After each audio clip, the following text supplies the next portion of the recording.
Have you set goals and found yourself 6 months later without them complete? Maybe you've been trying over and over again and it seems like you're getting nowhere with your language studies. In this video, I'm going to be telling you some things you can do to make better and effective Korean language goals in 2022. Why even set goals? Well, you see, goals help you identify exactly what you want to achieve. They help you keep focus on what's important and, in my opinion, save you lots of time.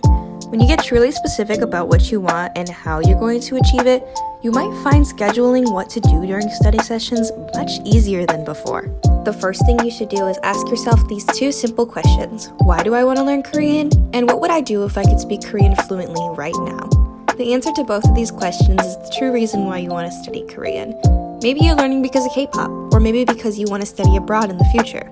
Whatever your reason may be, just be honest with yourself because there's no right or wrong answer to these questions. The next thing you want to do is take your big ending goal and start making it into smaller goals. For example, someone's end goal might be to study abroad in Korea. To be able to study abroad, most universities require a TOPIK test score. This test is usually a determining factor of what type of classes they're going to put you in. With that said, the first smaller goal you would make is to study for the TOPIK test. But it's still such a broad goal. At this step, you really need to break down how you're going to study for the TOPIK test. I can just go on and on about how important it is to break down your goals because if you don't do this correctly, your goals won't be as effective as they could be. Many successful people stress on making SMART goals, and as the lazy person I once was, I often looked past how this method of making goals can actually be helpful. A SMART goal is a goal that's specific, measurable, achievable, relevant, and time-bound. Let's break that down just a little bit more. Specific. Your goal must be precise, clear, and have no room for misinterpretation. Measurable. Your goal must be quantifiable. Achievable. Your goal shouldn't be too easy or too hard. Set ambitious but realistic goals. Relevant. The goal should align with your ultimate goal. And time-bound. Set a time frame and a clear deadline for achieving these goals. For example, one of your goals is to learn 300 vocabulary words for the TOPIK test. An example of a SMART goal in this case would be, I want to learn 10 words a day for 30 days. This goal is specific, you can measure this goal, it's achievable, relevant, and it's time-bound. Now that we talked about SMART goals, I will introduce something that might seem a little easier to set up. It is very similar, so if you understood the concept of SMART goals, understanding my next point will be very easy. This concept is to focus more on input goals rather than output goals. Let's break this down first. An output goal is a goal that relies on an input, sort of like cause and effect. In this case, the output is the effect. It relies on something else to be completed. An example of an output goal would be become fluent or become blank level in Korean. This is the way most people think and approach goals. We can relate these to the ultimate goals that we were talking about earlier when we were talking about SMART goals. An input goal, on the other hand, is a goal that requires the effort that someone puts in. This goal is more actionable. Examples of this goal would be study 3 times a week or learn 20 vocabulary words a day. If output goals are the effect, input goals would be the cause.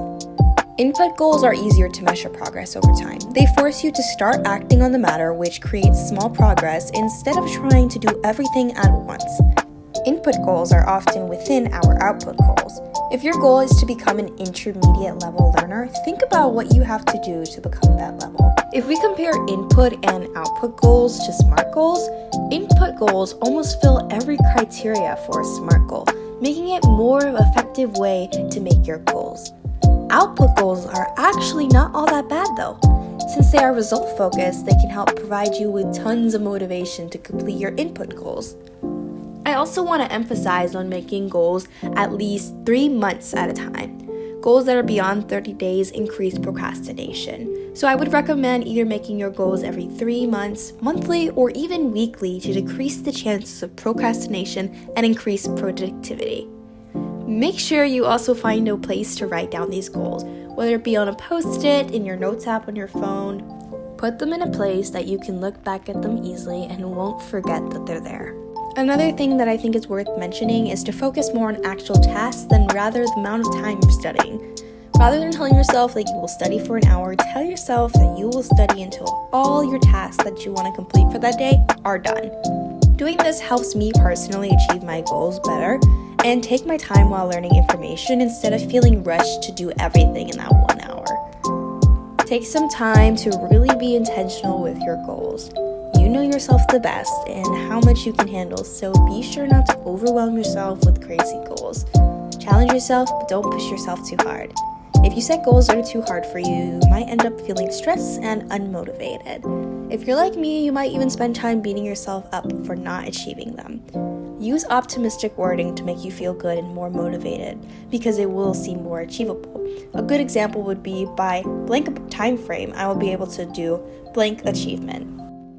I believe that goal setting is a skill, and it takes practice to make truly effective goals and actually carry them out. I sometimes still struggle with making goals, so don't worry if you're having trouble. Take either a SMART goal outline or input-based goals and work with that to make your Korean language goals. Let me know what your Korean language goals are for 2022 in the comments down below. Make sure you like and subscribe, and I'll see you in the next one. Bye!